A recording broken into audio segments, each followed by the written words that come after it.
Capítulo 14. Al día siguiente, 9 de la mañana, entró el criado con una taza de chocolate en una bandeja y abrió las maderas. Dorian dormía apaciblemente sobre el lado derecho con la mejilla apoyada en una mano. Parecía un niño cansado del juego o del estudio. 2 veces tuvo que tocarle el criado en el hombro para que se despertara, y apenas abiertos los ojos, una vaga sonrisa cruzó por sus labios como si hubiese estado perdido en algún país delicioso del ensueño. Sin embargo, él no había soñado. Ninguna imagen aflictiva o gozosa había venido a turbarle. Pero la juventud sonríe sin motivo. Es uno de sus mayores encantos. Dio media vuelta y, apoyado en el codo, empezó a sorber su chocolate. El blando sol de noviembre inundaba la estancia. El cielo estaba despejado y había una confortable tibieza en el aire. Parecía casi una mañana de mayo. Gradualmente, los sucesos de la noche pasada se deslizaron con pies silenciosos y teñidos de sangre en su espíritu, reconstituyéndose con terrible claridad.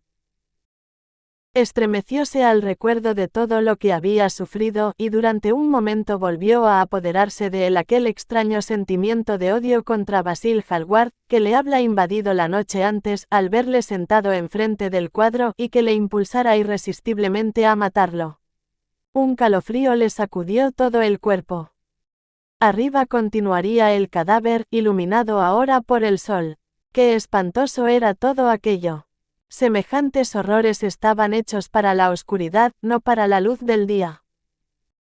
Comprendió que, si continuaba cavilando en lo hecho, acabaría por enfermar o volverse loco.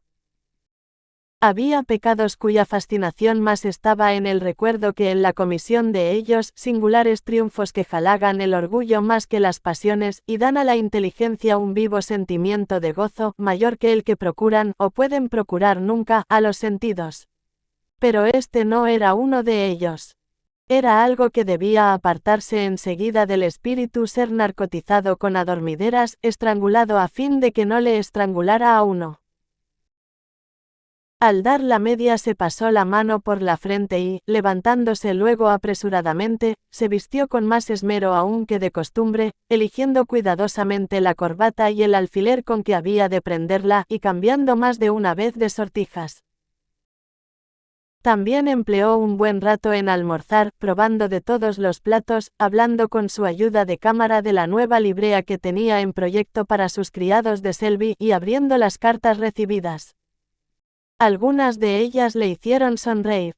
3 parecieron molestarle bastante. Otra la releyó varias veces, y al fin la rompió con una leve mueca de hastío. Qué cosa terrible es la memoria de las mujeres, como Lord Henry dijera en una ocasión. Cuando hubo apurado su taza de café y enjugado lentamente sus labios con una servilleta, se levantó y, mandando que aguardase al criado, sentase a la mesa de despacho y escribió 2 cartas. Una de ellas se la metió en el bolsillo, la otra, la entregó al criado. Lleva esto al número 152 de la calle de Hertford, Francis, y si Mr. Campbell no estuviese en Londres, que te den su dirección.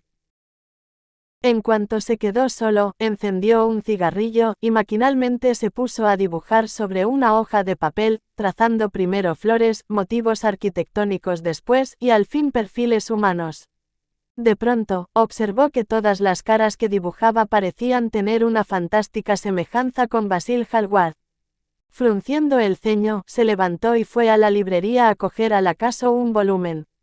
Estaba resuelto a no pensar en lo sucedido hasta que fuera absolutamente preciso.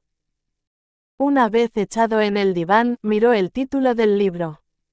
Eran los Emmauxet Cames de Gautier, un ejemplar de la edición Charpentier en papel Japón, con las aguas fuertes de Jacquemart.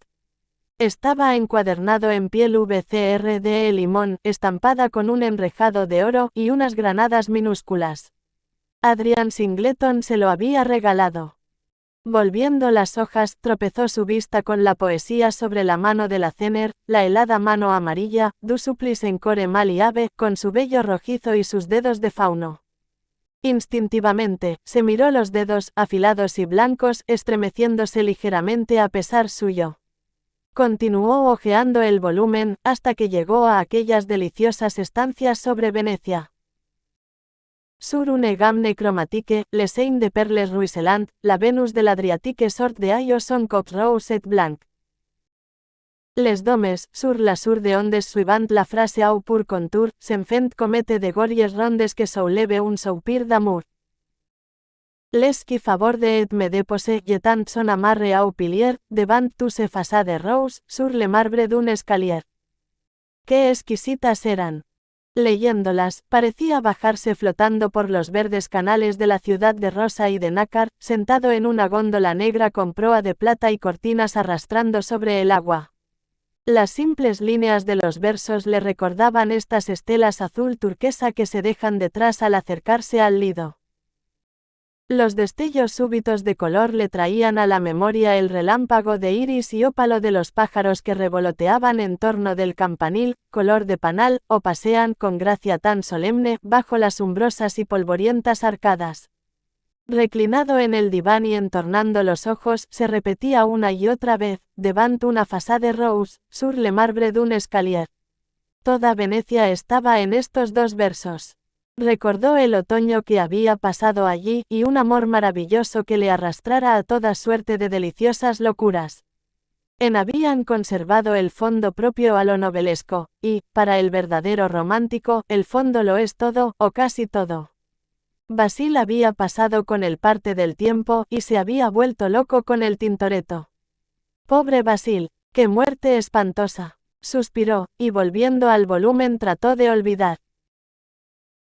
Leyó de las golondrinas que entran y salen volando en el cafetín de Esmirna, donde los santones yacen en cuclillas repasando sus rosarios de ámbar, y los mercaderes, tocados con sus grandes turbantes, fumando sus largas pipas adornadas con borlas, y hablando gravemente entre sí. Leyó del obelisco de la Plaza de la Concordia, que llora lágrimas de granito en un solitario destierro sin sol, con la nostalgia de las cálidas riberas del Nilo, cubierto de lotos, donde hay esfinges, ibis rosados, blancos buitres con garras doradas, cocodrilos de hojuelos de esmeralda, que se arrastran entre el limo verdoso y humeante. Se dejó llevar por aquellos versos que, trasponiendo en música un mármol empañado por los besos, hablan de aquella estatua enigmática que Gautier compara a una voz de contralto, el monstre charmant que yace acostado en la sala de pórfido del Louvre.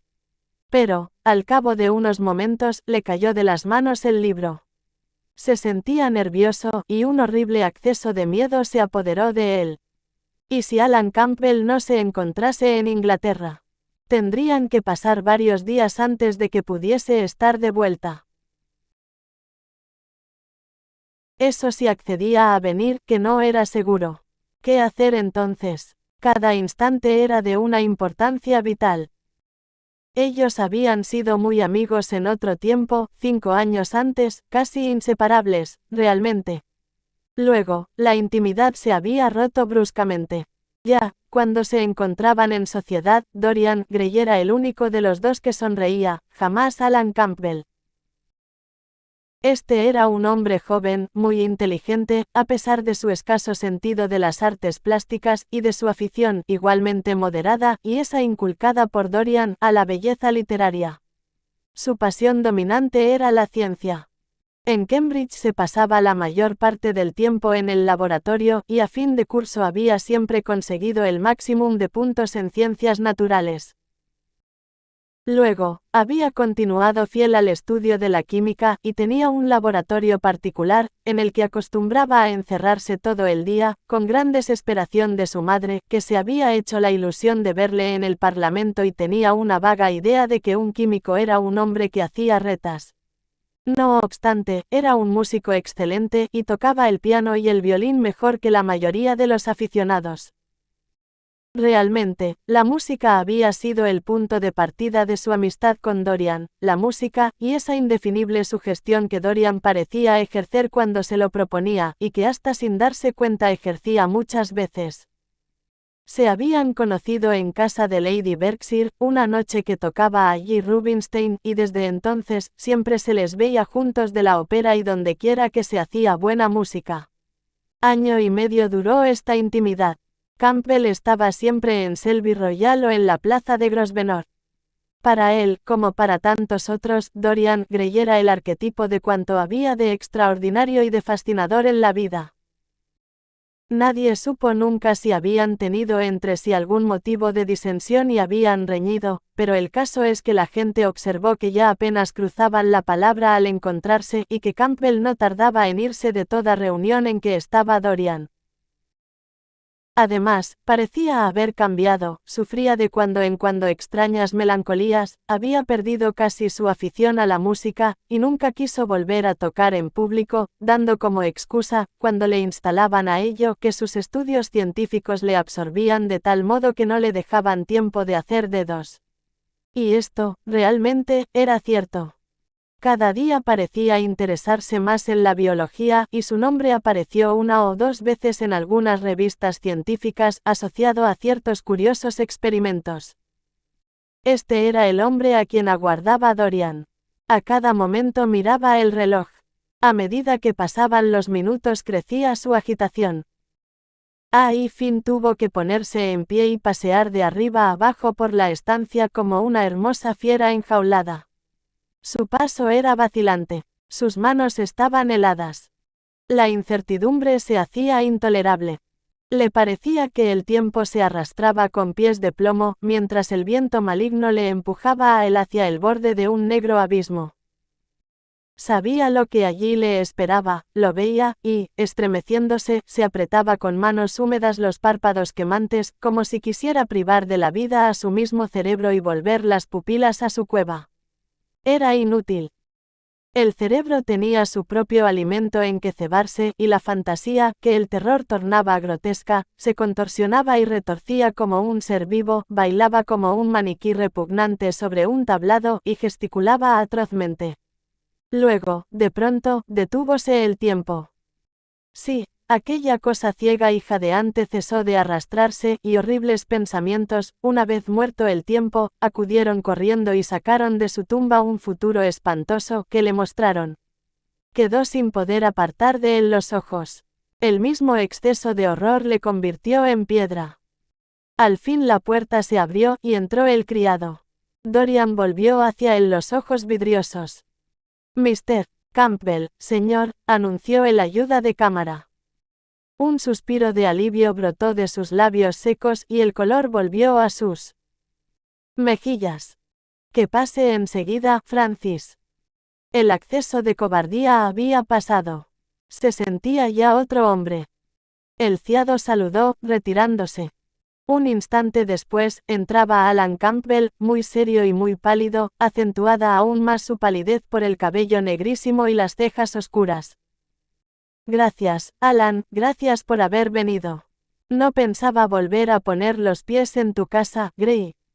Pero como decías en tu carta que se trataba de una cuestión de vida o muerte. Su voz era dura y glacial. Hablaba lentamente, pesando las palabras.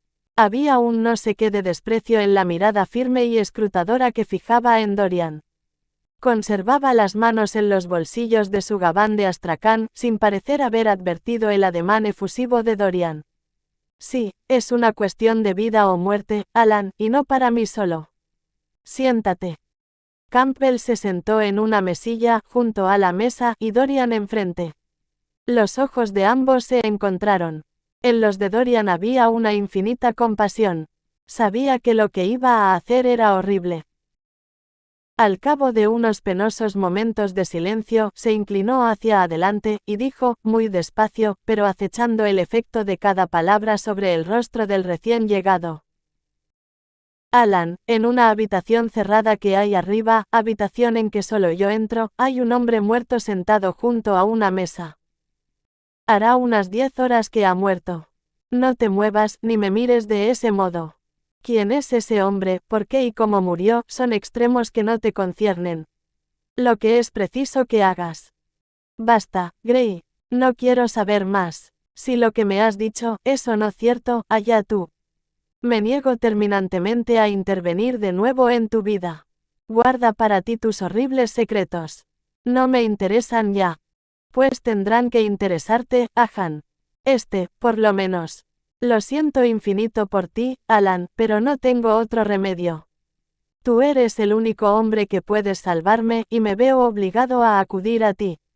Tú eres un sabio, Alan, para ti la química no tiene secretos, tú has hecho un sinfín de experimentos.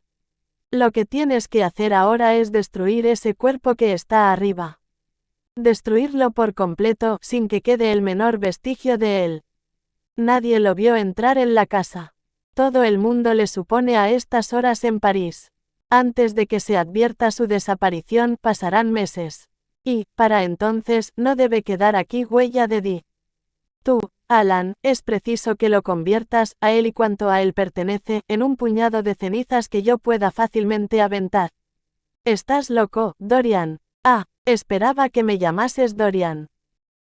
Estás loco, te digo, loco, al imaginar que yo iba a mover un dedo en tu ayuda, loco, al hacerme esa monstruosa confesión. Repito que no quiero intervenir para nada en tu vida. ¿Crees que voy a arriesgar mi reputación por tu causa? ¿Qué me importa a mí esa obra diabólica que intentas llevar a cabo? Fue un suicidio, Alan. Lo celebro. Pero, ¿quién lo trajo hasta aquí? Tú, supongo. ¿Te niegas, pues, a hacer esto por mí? Naturalmente que me niego. Yo no tengo que ver lo más mínimo en ello. Y se me da un ardite la vergüenza y el deshonor que te aguarden. Todo lo mereces. No creas que me apenaría verte cubierto de ignominia, públicamente deshonrado. Y te atreves a dirigirte a mí para hacerme cómplice en un horror semejante. Creí que conocías mejor a los hombres. Tu amigo Lord Henry Wotton, que ha sido tu maestro en tantas cosas, no te enseñó mucha psicología que digamos. Nada en el mundo podría decidirme a ayudarte. Te equivocaste de hombre. Acude a alguno de tus amigos, y olvida que existo. Fue un asesinato, Athan. Yo fui quien te maté. Tú no sabes lo que me había hecho sufrir. Sea cual sea mi vida, más culpa ha tenido el de ella que el pobre. Aunque no fuera esa su intención, el resultado es el mismo. Un asesinato. Santo Dios, es posible que hayas llegado a eso. Yo no te delataré. Eso no es cosa mía. Además, ya, sin que yo intervenga, te detendrán, puedes estar seguro. Nadie comete un crimen sin caer en alguna torpeza. Pero yo no quiero tener nada que ver con esto. Sí, tendrás que ver. Espera un momento, escúchame solo, Alan. Todo lo que yo te pido es que lleves a cabo un experimento científico. Tú vas a hospitales y a depósitos de cadáveres y me parece que los horrores que allí haces no te afectan en lo más mínimo, ¿verdad? Si en una sala de disección o en un fétido laboratorio encontrases a este hombre sobre una mesa de zinc, con goteras para dejar escurrir la sangre, te limitarías a considerarlo como un simple motivo de experiencia. Ni un solo cabello se erizaría en tu cabeza. No pensarías que ibas a hacer algo malo. Antes bien, es muy probable que pensases que estabas trabajando en beneficio de la humanidad, o acrecentando la suma de conocimientos del mundo, o satisfaciendo una curiosidad intelectual, o cualquier cosa por el estilo. Lo que yo te pido que hagas ahora es simplemente lo que has hecho tantas veces. Realmente, destruir un cuerpo debe ser mucho menos horrible que tus experimentos habituales. Y ten en cuenta que es la única prueba contra mí. Si lo descubren, estoy perdido, y, si tú no me ayudas, es seguro que acabarán por descubrirlo. Olvidas que no tengo el menor deseo de ayudarte. Me es absolutamente indiferente lo que pueda ocurrirte. Allá tú. Te lo suplico, Alan. Piensa en la situación en que me encuentro. Precisamente antes de que llegases estuve a punto de desmayarme de terror. Algún día sabrás lo que es eso. No pienses en ello. Considera la cuestión desde un punto de vista puramente científico. Tú no preguntas de dónde provienen los cadáveres que te sirven para tus experimentos. Tampoco preguntes ahora. Ya te he dicho bastante. Pero te suplico que lo hagas. En otros tiempos fuimos muy amigos, Alan. No me recuerdes esos tiempos, Dorian. Ya murieron. Los muertos, a veces, tardan en irse. El que está arriba no quiere marcharse. Continúa sentado a la mesa, con la cabeza inclinada y los brazos caldos. Alan, si tú no me ayudas, estoy perdido. Me ahorcarán, Alan. No me comprendes. Me ahorcarán por lo que he hecho. Es inútil prolongar esta escena. Me niego en absoluto a intervenir. Es una locura que te empeñes en ello. ¿Te niegas? Sí. Te lo suplico, Alan. Es inútil. La misma sombra de compasión pasó por las ojeas de Dorian. Extendiendo la mano cogió una hoja de papel y trazó en ella unas cuantas palabras. Leyó 2 veces lo escrito, dobló el papel cuidadosamente y lo empujó hacia Campbell. Hecho esto, se levantó y fue a la ventana. Campbell le miró sorprendido, luego cogió el papel y lo abrió.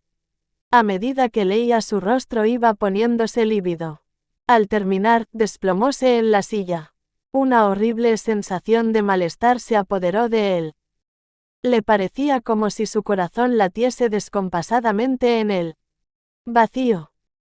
Al cabo de 2 o 3 minutos de un terrible silencio, Dorian se volvió y vino a colocarse detrás de él poniéndole una mano en el hombro.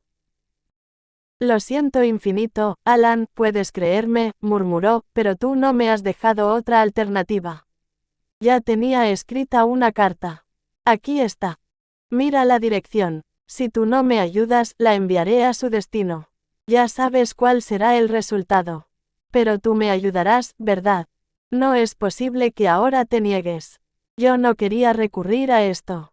Espero que me harás la justicia de reconocerlo. Tú estuviste duro, despectivo, insultante. Me trataste como nadie se ha atrevido nunca a tratarme. Nadie vivo, al menos. Yo lo soporté todo. Ahora, a mí me toca dictar condiciones. Campbell se escondió el rostro entre las manos y un estremecimiento le sacudió de pies a cabeza. Sí, a mí me toca dictar condiciones, Alan. Tú sabes cuáles son. La cosa es muy sencilla. Vamos, no te agites así. No hay más remedio que hacerlo. Ten calma, y hazlo. Escapóse un gemido de labios de Campbell que se puso a dar diente con diente. El tic-tac del reloj sobre la chimenea le parecía dividir el tiempo en átomos separados de agonía, demasiado terrible de soportar cada uno de ellos. Sentía como si un aro de hierro le fuese apretando lentamente las sienes, como si el deshonor que le amenazaba hubiera ya caído sobre él. La mano que se había posado encima de su hombro pesaba como una mano de plomo. Era insostenible. Parecía aplastarle. Vamos, Alan, decídete enseguida. No puedo, dijo Campbell maquinalmente, como si las palabras pudiesen cambiar las cosas. Es preciso. No puedes elegir. ¿A qué tardar, pues? Campbell titubeó un momento. Hay fuego arriba. Sí, un aparato de gas. Tendré que ir a casa para traer algunas cosas del laboratorio. No, Alan, no saldrás de esta casa. Escribe en un papel lo que necesitas y mi criado tomará un coche y te lo traerá todo. Campbell garrapateó unas cuantas líneas, pasó el secante sobre ellas y escribió en un sobre el nombre de su ayudante. Dorian cogió la nota y la leyó atentamente. Luego tiró de la campanilla y la entregó a su criado con orden de estar de vuelta con todo aquello lo antes posible. Al oír cerrarse la puerta de la calle, levantóse nerviosamente Campbell y se dirigió hacia la chimenea. Tiritaba como en un acceso de fiebre. Cerca de 20 minutos transcurrieron sin que ninguno de los dos hablase. Una mosca zumbaba ruidosamente en la estancia y el tic-tac del reloj sonaba como el golpear de un martillo en el yunque. Al dar la campana la 1, Campbell se volvió y, mirando a Dorian, vio que sus ojos estaban llenos de lágrimas. Algo había en la pureza y distinción de aquel rostro entristecido que pareció exasperarle. Eres un ser abyecto, completamente abyecto, murmuró. Calla, Alan. Me has salvado la vida, dijo Dorian. Tu vida. Santo cielo, qué vida. Tú has ido de corrupción en corrupción, hasta terminar ahora en el crimen. Al hacer lo que voy a hacer, lo que tú me obligas a hacer, puedes creer que no es en tu vida en lo que pienso. Ay, Alan, murmuró Dorian con un suspiro. Ojalá tuvieses por mí la centésima parte de lástima que yo siento por ti. Y, al decir esto, le volvió la espalda y permaneció en pie delante de la ventana como si mirase hacia el jardín. Campbell no replicó nada. Al cabo de otros 10 minutos llamaron a la puerta y entró el criado con un cofre de caoba lleno de drogas, un rollo de hilo de acero y platino y 2 grapas de hierro de forma un tanto extraña. ¿Dejo aquí estas cosas, señor?, preguntó a Campbell. Sí, dijo Dorian, y me parece, Francis, que tengo otro recado que mandarte. ¿Cómo se llama ese hombre de Richmond que surte Selby de orquídeas? Harden, señor. Eso es, Harden. Pues bien, vas a ir inmediatamente a Richmond a ver a Harden en persona, y le dirás que envíe el doble de las orquídeas que habla encargado, incluyendo el menor número posible de blancas. Y, mejor aún, ninguna. Hace un día soberbio, Francis, y Richmond es un sitio precioso, de otro modo no me hubiera permitido molestarte con esa comisión. Ninguna molestia, señor. ¿A qué hora quiere el señor que esté de vuelta? Dorian consultó con los ojos a Campbell. ¿Cuánto tiempo emplearás en tu experimento, Alan?, preguntó con voz tranquila e indiferente, como si la presencia de una tercera persona le infundiese un valor extraordinario. Campbell frunció el ceño y se mordió los labios. Unas 5 horas, repuso. Entonces será conveniente que estés de regreso a las 7:30, Francis. Oh mira, déjame todo preparado para vestirme y vete después a donde quieras. Como ceno fuera de casa no te necesitaré. Gracias, señor, dijo el criado, saliendo de la habitación. Ahora, Alan, no hay un momento que perder. ¿Cómo pesa esta caja? Yo la llevaré. Carga tú con las otras cosas. Hablaba deprisa y en tono autoritario. Campbell se sintió dominado por él. Salieron juntos del cuarto. Al llegar al rellano de arriba, Dorian sacó la llave y la introdujo en la cerradura. Luego, se detuvo, estremecido y turbado. Me parece que no voy a poder entrar, Alan, murmuró. No entres, me es igual. No te necesito para nada, dijo Campbell fríamente. Dorian entreabrió la puerta. Al hacerlo pudo ver, iluminado por el sol, el rostro de su retrato que parecía mirarle de soslayo. En el suelo, frente a él, yacía la cortina desgarrada. Recordó que la noche anterior se había olvidado, por primera vez en su vida, de tapar el lienzo fatal, y estaba ya a punto de precipitarse hacia él cuando dio un paso hacia atrás, espantado. Qué horrible rocío rojo era aquel que brillaba, húmedo y reluciente, sobre una de las manos como si el lienzo hubiese sudado sangre. ¡Qué cosa espantosa! Más espantosa le pareció en aquel momento que el cuerpo inerte y mudo que se había caído contra la mesa, aquella masa cuya sombra grotesca sobre la alfombra manchada le mostraba que no se había movido, y seguía allí tal como él la dejara. Lanzó un profundo suspiro, abrió un poco más la puerta y, con los ojos a medio cerrar y apartando la cabeza, entró rápidamente, resuelto a no dirigir una sola mirada al muerto. Luego, deteniéndose y recogiendo la cortina de púrpura y oro, la arrojó sobre el cuadro. Allí permaneció, temiendo volverse, con los ojos fijos en los arabescos del bordado. Oyó cómo Campbell entraba el pesado cajón y los hierros y todas las demás cosas necesarias a su horrible trabajo. Pensó si él y Basil Hallward se habrían encontrado alguna vez en sociedad y, en ese caso, qué opinión habrían formado uno de otro. Déjame solo, dijo una voz dura detrás de él.